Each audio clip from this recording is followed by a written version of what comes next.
बताई गई थी, इसको दुरास्था के रूप में व्याख्यायित किया गया है। अब आप लोग के सिलेबस में जो अस्तित्ववादी दर्शन में तीसरे दार्शनिक है मार्टिन हाइडेगर। वैसे ये दूसरे नंबर पे आते हैं कालिक अनुसार, सबसे पहले सोरेन किरकेगार्ड और इसके बाद मार्टिन हाइडेगर और तीसरे नंबर पे आते हैं आपके जीन पॉल सार्त्र। लेकिन चूंकि ये थोड़ा सा टफ है इनका दर्शन, इसलिए पहले जीन पॉल सार्त्र को पढ़ा के आप लोग को मार्टिन हाइडेगर की तरफ हम ले आ रहे हैं। तो मार्टिन हाइडेगर में भी इनका इनका जो अस्तित्ववादी दर्शन है वो थोड़ा सा जटिल इसलिए पड़ता है ना, क्योंकि थोड़ा तत्व मीमांसीय पक्ष इनके दर्शन में जुड़ जाता है।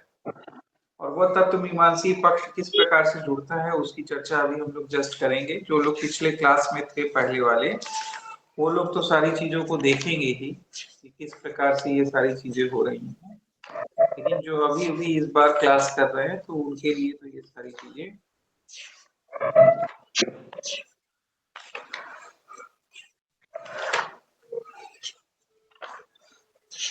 नए तरीके से आपके समक्ष आएंगी। तो इसको हम लोग समझने की कोशिश करते हैं किस तरह से सारी चीजें।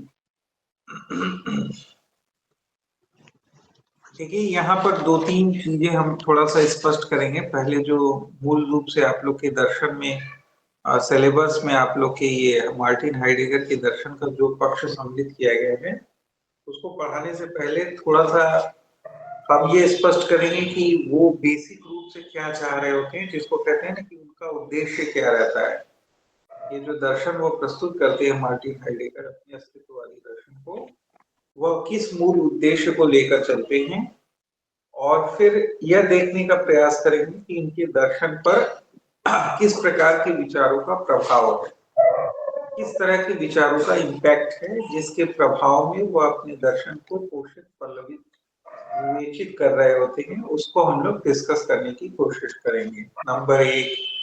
नंबर दो, हम लोग कोशिश करेंगे कि एक महत्वपूर्ण अवधारणा जो है इनके दर्शन में आती है, जहां वह किसी का माइक ऑन है, बंद कर लेना। ज्योति जी आपका माइक ऑन है। हाँ, तो इसके बाद जो है हम लोग कोशिश करेंगे ना कि तात्विक सत्य और जो सत्ताएं आप लोग के सेकेंडरी बुक्स में भी दिया हुआ है, सेकेंडरी बुक्स में भी वो सारी चीजें दी हुई हैं, तो सेकेंडरी बुक्स में आप जाकर देख सकते हो कि वो क्या दिया हुआ है सेकेंडरी बुक्स में। तो एक उसका डिफरेंस वो बताते हैं, और जो तात्विक सत्य है उसको वो बीइंग कहते हैं, यानी कैपिटल BEING, कैपिटल बी से स्टार्ट करते हैं, बीइंग के रूप में इसको डिफाइन किया गया है। और जो सत्ताएं हैं उसको बीइंग्स कहा गया है, इसको स्मॉल BEINGS से डिफाइन किया गया है। तो मूल रूप से इनका जो दर्शन है वो जर्मन भाषा में लिखा गया है, और जर्मन भाषा का जो कई ऐसे वर्ड्स इन्होंने प्रयोग किए हैं जिनका ट्रांसलेशन ठीक ठीक न तो इंग्लिश में हो पाता है और न ही ठीक ठीक इसका कोई हिंदी शब्द मिलता है। यही इनके दर्शन की जटिलता का कारण है। एक तो यह है, और दूसरा कि वह एक तात्विक विवेचना भी प्रस्तुत करते हैं, और अस्तित्ववादी दर्शन को भी वो उसमें साथ में जोड़ते हैं, एसोसिएट करते हैं। तो इसलिए भी थोड़ी जटिलता बनती है इनके दर्शन में। जबकि हम दो फिलोसफर्स को जो पढ़े हैं, वहां इस प्रकार की कोई तात्विक विवेचना नहीं हो रही होती है, केवल मानवीय अस्तित्व को सेंटर में रखकर विवेचना हो रही होती है, तो इसलिए वहां थोड़ी जटिलता कम होती है। तो ये नंबर दो। तो इस प्रकार इन दो कारणों से इनके दर्शन में थोड़ी जटिलता होती है, कॉम्प्लेक्सिटी होती है। लेकिन जैसा पिछले वाले क्लासेस में भी हमने स्पष्ट किया था कि ये जो जटिलता है वो कोई ऐसी जटिलता नहीं जो न समझी जा सके। बिल्कुल स्पष्ट रूप से ट्रांसपेरेंट तरीके से, पारदर्शी और प्रभावी तरीके से हम प्रस्तुत करेंगे इनके दर्शन को, इनकी अवधारणाओं को, और प्रयास करेंगे कि आप एज इट इज उसको ग्रैप्स कर सके, ग्रहण कर सके, विश्लेषित विवेचित कर सके, और उनकी अवधारणाओं को अपने भीतर आत्मसात कर सके। इसका प्रयास मेरा रहेगा, जैसा कि अन्य दर्शनों के साथ भी मेरा प्रयास रहता है। इसलिए बिल्कुल निश्चित रहे और पढ़े इसको बगैर किसी पूर्व धारणा को रखे। ये दर्शन टफ है कि ये दर्शन सरल है, सिंपल है, इस तरह की कोई विचार अपने माइंड में न रखें। तो पहले इन दो बिंदुओं को जो हम स्पष्ट किए हैं इसको हम स्पष्ट कर दें, तो इसके बाद देखते हैं तीसरा बिंदु अगर कवर हो जाएगा तो तीसरे बिंदु को भी हम लोग कवर करेंगे। साथ साथ हम लोग को ये भी देखना है कि जिन मूल शब्दों का प्रयोग उन्होंने जर्मन भाषा में किया है उन मूल शब्दों को भी हम लोग समझते चलेंगे, उसको का भी उल्लेख होता चलेगा। क्योंकि कभी कभी हम लोग देखते हैं कि नेट के आरएफ में या असिस्टेंट प्रोफेसर के एग्जाम में उन्हीं शब्दों का प्रयोग करके आपसे प्रश्न पूछ दिया जाता है, इसलिए अगर आपको समझ नहीं होगी उन शब्दों की तो शायद आपका उत्तर गलत हो जाए। इसलिए इस चीज का भी हमें अवधान रखना है और इस अवधान ध्यान को रखते हुए हम सारी चीजों को विश्लेषित विवेचित करने का प्रयास करेंगे। तो जैसा कहा कि स्टार्टिंग पॉइंट क्या है, इनका उद्देश्य क्या है, तो मार्टिन हाइडेगर ने अपनी पुस्तकों में अपने दर्शन के उद्देश्य को स्थापित करते हुए कहा है कि उनका उद्देश्य था एक मूल प्राथमिक तत्व मीमांसा की रचना करना। ठीक है, एक फंडामेंटल ऑन्टोलॉजी की रचना करना। तो अब वो खुद स्पष्ट कर रहे हैं कि वह एक मूल प्राथमिक तत्व मीमांसा की रचना करना चाहते थे, एक फंडामेंटल ऑन्टोलॉजी की स्थापना करना चाहते थे। और वो इस फंडामेंटल ऑन्टोलॉजी की स्थापना क्यों करना चाहते थे, उसके स्पष्टीकरण में उन्होंने कहा है कि उनको उसके स्पष्टीकरण में उन्होंने अपनी पुस्तकों में व्याख्यायित किया है कि मूलतः मेरा उद्देश्य जो था कि हम किस प्रकार से जो अल्टीमेट रियलिटी है यानी मूल सत्य है जिसको तत्व मीमांसीय विवेचना खोजने का प्रयास करती है, उस मूल सत्य तक अल्टीमेट रियलिटी तक पहुंच सके।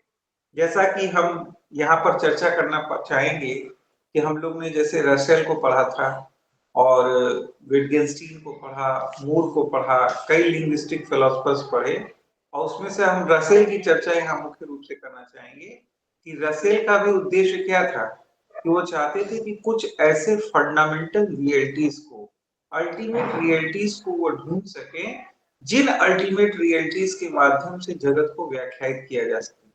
क्योंकि वह एक लिंग्विस्टिक फिलोसफर थे, इसलिए जिस मूल बिंदुओं तक पहुंचे, जिन अल्टीमेट रियलिटीज को उन्होंने ढूंढा, वो क्या थे, भाषीय थे, लिंग्विस्टिक। और उन्हीं लिंग्विस्टिक को उन्होंने व्याख्यायित विश्लेषित किया, जैसा कि हम लोग रसेल के दर्शन में पढ़ चुके हैं। और उन्हीं जो है अल्टीमेट रियलिटीज के माध्यम से जगत को व्याख्यायित करने का प्रयास किया। ठीक है, तो उसमें उन्होंने जो मूल चीजों को पकड़ा था वो क्या थे, एक तो जो है उन्होंने कहा कि एक तरफ क्या होता है कि संबंध होता है या गुण होता है। ठीक है, और एक तरफ उन्होंने पकड़ा जो अणु तथ्य होते हैं, एटॉमिक फैक्ट्स होते हैं। तो अणु तथ्य, एटॉमिक फैक्ट्स और गुण या संबंध जिनका प्रयोग किसी प्रोपोजिशन में विधेय के स्थान पर किया जाता है, इन्हीं मूल तत्वों को पकड़कर उन्होंने जगत को व्याख्यायित करने का प्रयास किया, अपने तार्किक अणुवाद दर्शन की रचना की। इसी प्रकार का प्रयास जिस प्रकार का प्रयास रसेल कर रहे थे, लेकिन चूंकि वह लिंग्विस्टिक थे इसलिए लिंग्विस्टिक मूल तत्वों की खोज कर रहे थे। यहाँ पर भी जो प्रयास किया जा रहा है इनके मार्टिन हाइडेगर के द्वारा, वह भी प्रयास है कि हम अल्टीमेट रियलिटी को जान सके, अल्टीमेट रियलिटी को अन्वेषित कर सके। और इसी उद्देश्य से वह एक जो है फंडामेंटल ऑन्टोलॉजी की रचना करना चाहते थे। उसको लेकर उनके अंदर एक विजन था, उसको लेकर उनके अंदर एक विचार था, जिस विचार से प्रेरित होकर, जिस विजन से प्रेरित होकर वह अपने दर्शन को लेकर आगे बढ़ते हैं। लेकिन अब प्रश्न ये उठता है कि अगर इनका उद्देश्य तत्व मीमांसीय था, यह एक फंडामेंटल ऑन्टोलॉजी की रचना करना चाहते थे, मूल सत्य का अन्वेषण करना चाहते थे, यानी अल्टीमेट रियलिटी को इन्वेंट करना चाहते थे, तो फिर किस प्रकार से यह अस्तित्ववादी दार्शनिक होते हैं? क्योंकि तब तो इन्हें तत्व मीमांसीय दार्शनिक कहना चाहिए इस रूप से।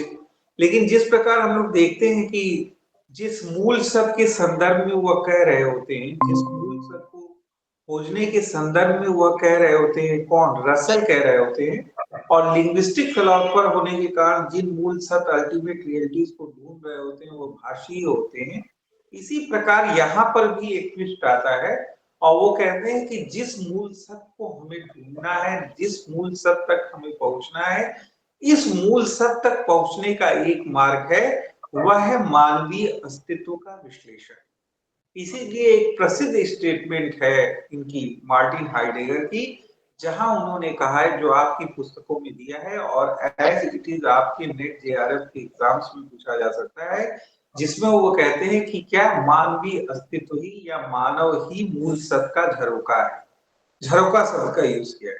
तो आप लोग देखते होंगे कि घर में झरोके होते हैं, इन्हीं झरोकों के माध्यम से जो है चीजें, प्रकाश और सारी चीजें आपके कमरे में प्रवेश कर रही होती हैं। तो इसी को उन्होंने इस रूप में डिफाइन किया है कि मानव ही या मानवीय अस्तित्व ही मूल सत्य का झरोका है।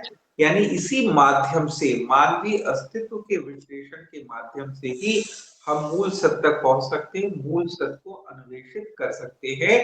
इसलिए इनके दर्शन को हम लोग अस्तित्ववादी दर्शन, क्योंकि उद्देश्य तो इनका है प्राथमिक तत्व मीमांसा की रचना करना, लेकिन वहां तक पहुंचने के लिए जिस मार्ग को अपनाते हैं, उसके सेंटर पॉइंट में मानवीय अस्तित्व को रख देने के कारण हम इन्हें कैटेगराइज करते हैं एक अस्तित्ववादी दार्शनिक के रूप में। तो इस प्रकार आप लोग को अब स्पष्ट हो गया होगा कि, इस प्रकार अब आप लोग को स्पष्ट हो गया होगा कि किस प्रकार जो है ये सारी चीजों को व्याख्यायित विश्लेषित कर रहे होते हैं।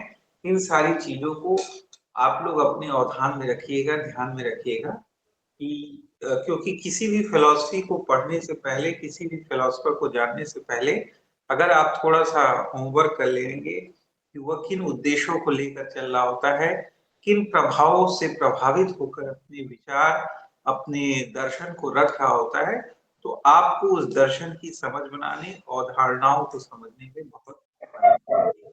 तो नंबर एक इसको हम लोग ने स्पष्ट कर दिया।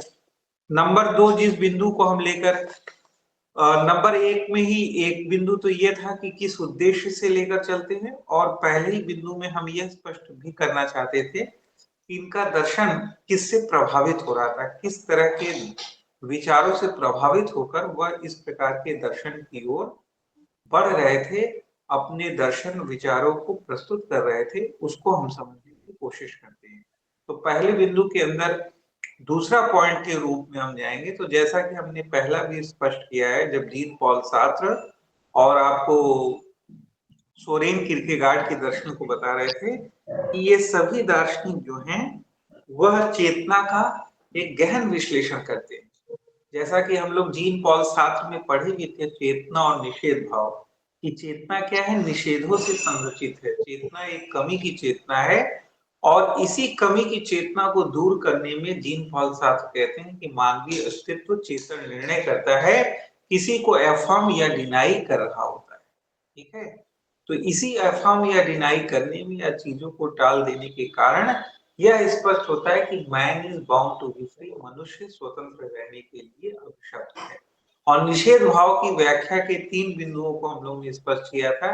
पहले हम लोग कमी या अभाव की चेतना को स्पष्ट किया, इसके बाद हम लोग ने एक बिंदु को स्पष्ट किया जिसको हम लोग निषेधिता के रूप में भी व्याख्यायित करते हैं, और तीसरे बिंदु को स्पष्ट किया जिसे शून्यता की अनुभूति के रूप में व्याख्यायित किया गया। तो निषेध भाव की व्याख्या में इन तीन बिंदुओं की व्याख्या विस्तार पूर्वक से हुई, और वहां भी स्पष्ट किया गया था कि यह जीन पॉल सार्त्र भी फेनोमेनोलॉजी से प्रभावित है। और फेनोमेनोलॉजी में जैसा स्पष्ट किया था कि हुसरल जो है एक दार्शनिक ब्रेंटानो, जिनकी चेतना की विषयापेक्षी सिद्धांत से वह प्रभावित थे, जहां पर वह स्पष्ट होता है कि चेतना क्या होती है, कि विषय की अपेक्षा होती है, और चेतना की इसी विषयापेक्षी अवधारणा के संदर्भ में हम आद्य रूप से प्रदत्त भाव को पकड़ने का प्रयास करते हैं। तो यह जो मूल अवधारणा थी ब्रेंटानो की कि चेतना विषयापेक्षी होती है, उसे सदैव किसी विषय की अपेक्षा होती है, इसी विचार से सभी अस्तित्ववादी दार्शनिक प्रभावित थे, और यही फेनोमेनोलॉजी का प्रभाव गहन रूप से मार्टिन हाइडेगर के भी दार्शनिक विचारों पर था। तो अभी जैसा हमने कहा कि किन विचारों के प्रभाव में फेनोमेनोलॉजी, किन विचारों के प्रभाव में मार्टिन हाइडेगर अपने दर्शन को रख रहे थे, तो इसका उत्तर है कि फेनोमेनोलॉजी के प्रभाव में थे ये।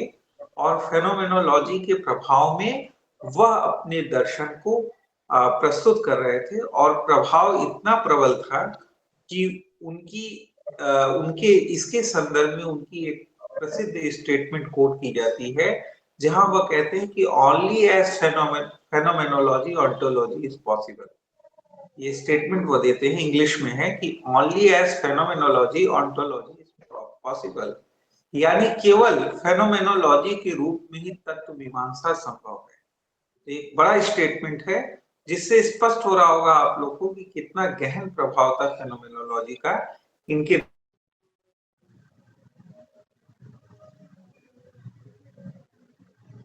Phenomenology ontology is possible, ontology is possible, यानी फेनोमेनोलॉजी के रूप में ही ऑन्टोलॉजी पॉसिबल है, ऑन्टोलॉजी संभव है। ठीक है, तो ये सारी चीजें हमने स्पष्ट की, और इसमें कुछ और बिंदु का स्पष्टीकरण आपके सेकेंडरी बुक्स में दिया है, जिसकी भी थोड़ी सी अवधारणा हम आप लोग को स्पष्ट कर देंगे कि हुसरल के दर्शन में जिस फेनोमेनोलॉजी की चर्चा की गई है और मार्टिन हाइडेगर ने जिस फेनोमेनोलॉजी के विचारों को अपने दर्शन में प्रस्तुत किया है, इन दोनों में कुछ डिफरेंसेस आपके सेकेंडरी बुक्स में बीके लाल वगैरह में देंगे, दिए होंगे। हो सकता है कि आप लोग के नेट जेआरएफ में कभी कभी यह पूछ दे, तो उसको भी थोड़ा सा हम आपको थोड़ी बेसिक अवधारणा उसकी बता देते हैं कि कौन सा अंतर हुसरल और हाइडेगर के फेनोमेनोलॉजी में स्पष्ट किया गया है। ठीक है, तो दो बिंदुओं का स्पष्टीकरण किया गया है पुस्तकों में, जिसमें से एक पॉइंट तो ये बताया गया है हुसरल और हाइडेगर के फेनोमेनोलॉजी के बीच में डिफरेंस के रूप में ये कहा गया है कि जो हुसरल के दर्शन में फेनोमेनोलॉजी की विधि है, जो हम लोग पढ़ने वाले हैं इसके बाद, हुसरल का फेनोमेनोलॉजी, जिसमें आद्य रूप से प्रदत्त भाव को पकड़ने का प्रयास किया जाता है चेतना की विषयापेक्षी अवधारणा में, तो वह जो हुसरल के दर्शन में फेनोमेनोलॉजी की विधि है, इस विधि का प्रयोग, यानी हुसरल के दर्शन में फेनोमेनोलॉजी की विधि का प्रयोग जिस विषय पे होता है, वह विषय एक प्रकार से साथ साथ चल रहा होता है। इसको स्पष्ट करते हुए कहा गया पुस्तकों में कि यह जो विषय है, जिस विषय के ऊपर यह फेनोमेनोलॉजी लगाई जाती है, वह उस विधि का, फेनोमेनोलॉजी की विधि का एक प्रकार से अंग होता है, उसका एक पार्ट होता है, जो कि हम लोग अभी आगे आने वाले दर्शन में पढ़ेंगे।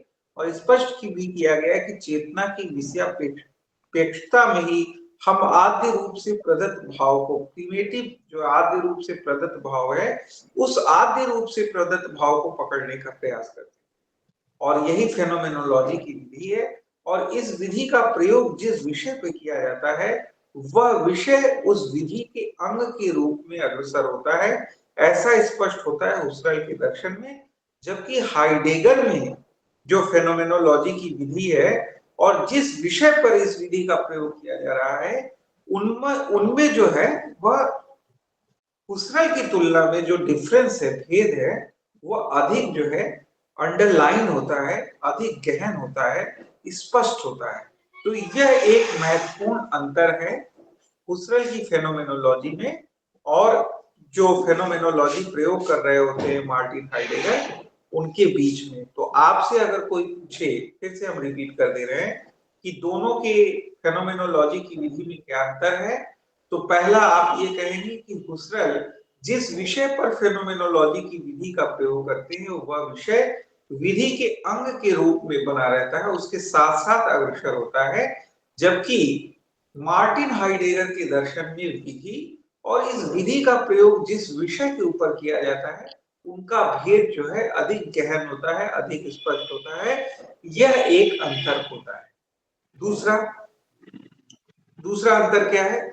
दूसरा अंतर स्पष्ट करते हुए पुस्तकों में दिया है कि हुसरल की फेनोमेनोलॉजी का संबंध जो होता है, वह एक प्रकार से बीइंग से होता है, यानी सत्ताओं से होता है, जिसको हम लोग स्मॉल BEINGS कहते हैं, यानी जो इस जगत में हम अनुभूत सत्ताएं हम देख रहे हैं, जो हमारे आसपास चीजें दिखाई दे रही हैं, इन सारी चीजों के ऊपर हम फेनोमेनोलॉजी की विधि का प्रयोग करते हैं। हुसरल की। जबकि मार्टिन हाइडेगर में फेनोमेनोलॉजी की विधि का प्रयोग किससे किया जाता है? मूल, उसका संबंध जो है मूल सत से होता है, यानी यहाँ पर जो है संबंध बीइंग से होता है। फेनोमेनोलॉजी की विधि का प्रयोग का संबंध बीइंग से होता है, न कि बीइंग से होता है। तो यह समझने की आवश्यकता है। यह भी एक महत्वपूर्ण अंतर है जो कि उन्होंने स्पष्ट किया। और यहीं से फिर अगला पॉइंट निकल के आ जाएगा कि जहां हमने एक तरफ कहा कैपिटल BEING, एक तरफ कहा स्मॉल BEINGS यानी बीइंग और बीइंग्स कहा, यानी जिसको हम लोग हिंदी में तात्विक सत्य और सत्ता कहते हैं। इसका एक भेद स्पष्ट होता है मार्टिन हाइडेगर के दर्शन में। उसी भेद या